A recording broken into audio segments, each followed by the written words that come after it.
What do you do when the odds are stacked up against you?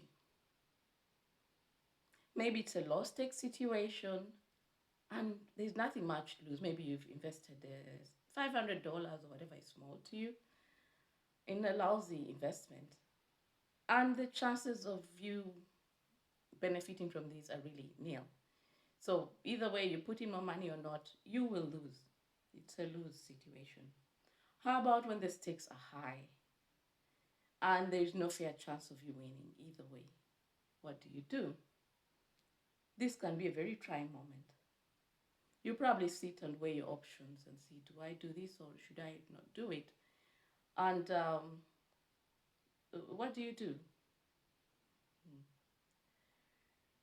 Of course,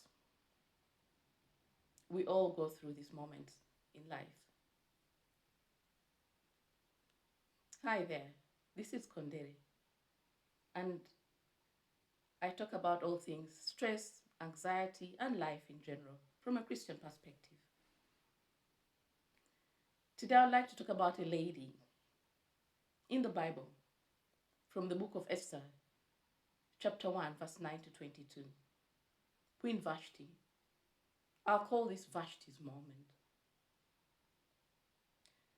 We're told about King Ahasuerus, her husband, who is having a 7-day party for his community and the princess after a 6-month party for the region, all in an effort to show off all his wealth and his glory and everything that was good about him.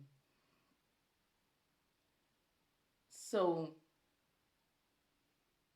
we're told it's all glitz and glamour, the wine is flowing, and everyone is having a good time. And it was typically a drunken monarchy at that point in time, and he led by example. We're told he was merry with wine. Then he had a grand old drunken idea. Queen Vashti, his wife, must show up with only her crown. So word got to her, and she sent back a no message. She's not about to show up. Besides, she was also having her own ladies' party. I'm sure she knew the consequences.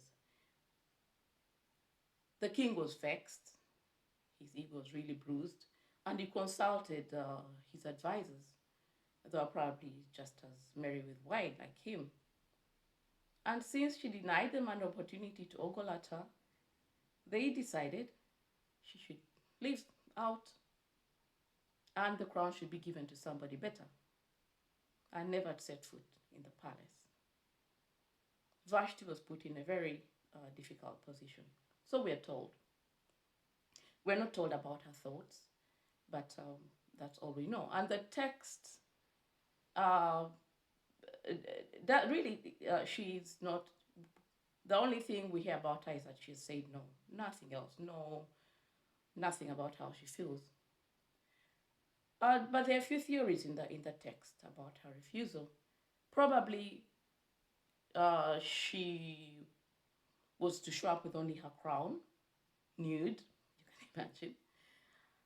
And she probably didn't want to be put on display for those salacious drunken men. I mean, really. She was a decent woman, I suppose. Basically, her attendance was purely for their entertainment, period. What would you do if you put in such a situation? Maybe some people might give in. They don't want to lose their crown or their position or the luxury that is around them. So they give in. But at what price? At what price? Let's put it in today's context. Maybe you're expected to cheat to keep your position, or, to get a promotion, or, to stay in your comfort zone, or a better one. Or, the boss expects you to sleep with them, have an affair with them to keep your job, or, one of those arrangements. But consider the price. What do you have to lose? It might not be visible, but you do have to lose something. What do we glean from Vashti's moment? She teaches us about integrity. Integrity takes courage.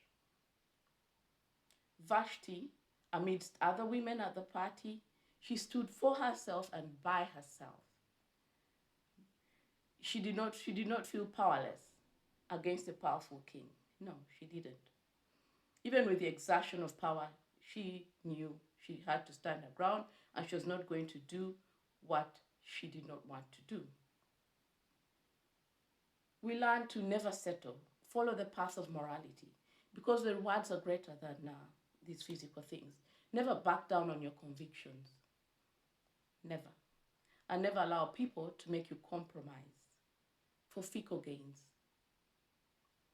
I'll leave you with Psalms chapter 41, 11 to 12.